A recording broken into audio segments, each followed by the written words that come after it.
Jim, get to the chopper! Cobra! I don't think the camera can see, but whatever! Yeah, it says Cobra on the chair, which you can see actually behind you if you. But anyways, we're revisiting games today. We're This at time Levels in Contra. Gaming Lounge. Let's Game Ontario 46, the original Contra, the hardest one arguably, right up there with Neo Contra on the PS2. More harder than a Metapod. Harder than breaking into Pentagon or something. But anyways, so this is where the whole Contra series began. I love the flips. I find the animation for the flips are like really funny. It's sort of like, and but I mean there were some base things that you can't do in this game that we got spoiled by the NES version, like being able to jump in the water. You can't jump in the water, so it makes a 40 lives code. You can't do a 40 lives code. In fact, when you game over, you're game over, dude. Yeah, you have to wait for your character to die, and then by the time you guys get in, it's like the end. Yeah, there you only have I think 3 or 4 continues, and if you die, it's like permadeath. It's like game over, dude. I don't care how many quarters you have. You can't join back in that game. So that makes this even harder, I think, than the NES game that came out later. Because at least with that, it gave you at least 90 lives if you type in the code correctly. Use the code, but the arcade version is like done, nada. You can't come back. That's it. No crying. You're gone. So it makes the game really hard. This is back when games were really tough, and yeah, I started a whole legacy. Great game. It looks dated. I think that's the one thing in the last couple of years. If you played it, yeah, if you played it in the last 10, 20 years, this game has shown its age, but still a classic that got refined with the NES sequels. So, any particular thoughts? I thought the sounds are pretty good, but I like the sounds as well. They are definitely more high. They're pretty high def for Contra games. Mm-hmm. I think it got refined with the NES versions, but it was such a shock when I went back to this game. I remember like the characters are so tall compared to like tiny itty bitty characters on the NES. I mean, I don't think it's a. There are some parts of this version that I like versus the NES ones, but the NES ones I grew up with, especially Super C, since I used to be able to beat that game without dying. So that's how good I got it. That.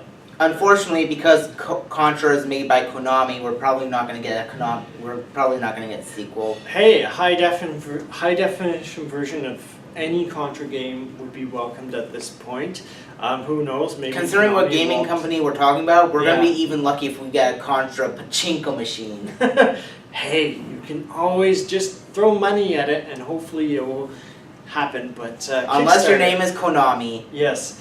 But anyways, this great game, very tough. I wish it wasn't so harsh with the continues. I mean, otherwise I would definitely try and beat the game without using any memory codes.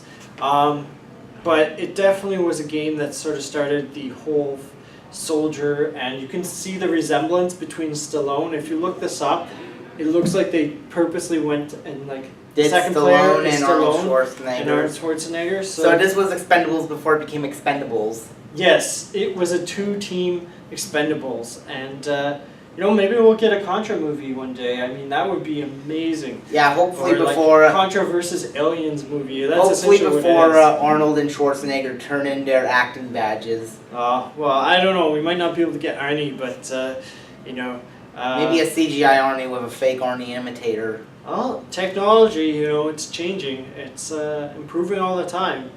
Princess Leia in Rogue One, so never know. Oh, we can revive the dead! But yeah, I think the one criticism I have about this version of Contra, again, you can't jump in the water, but I feel like the controls are kind of sluggish, even with our, the broken, well not broken stick, but the Xbox 360 controller I have, it's very finicky how you use it.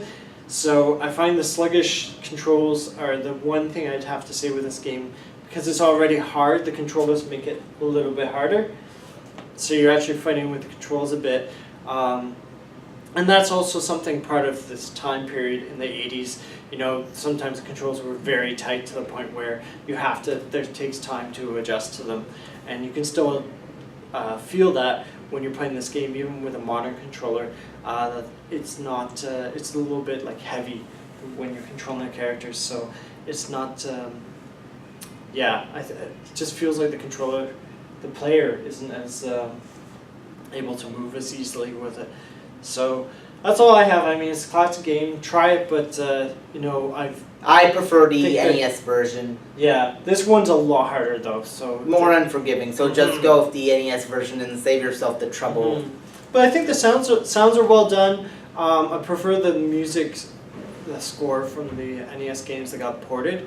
But man, a remake, I would not complain for a remake on this. Yeah. One of those games I wouldn't mind being remade just to see what they would do and where they would take it. So, All right. guys. Well, that's it.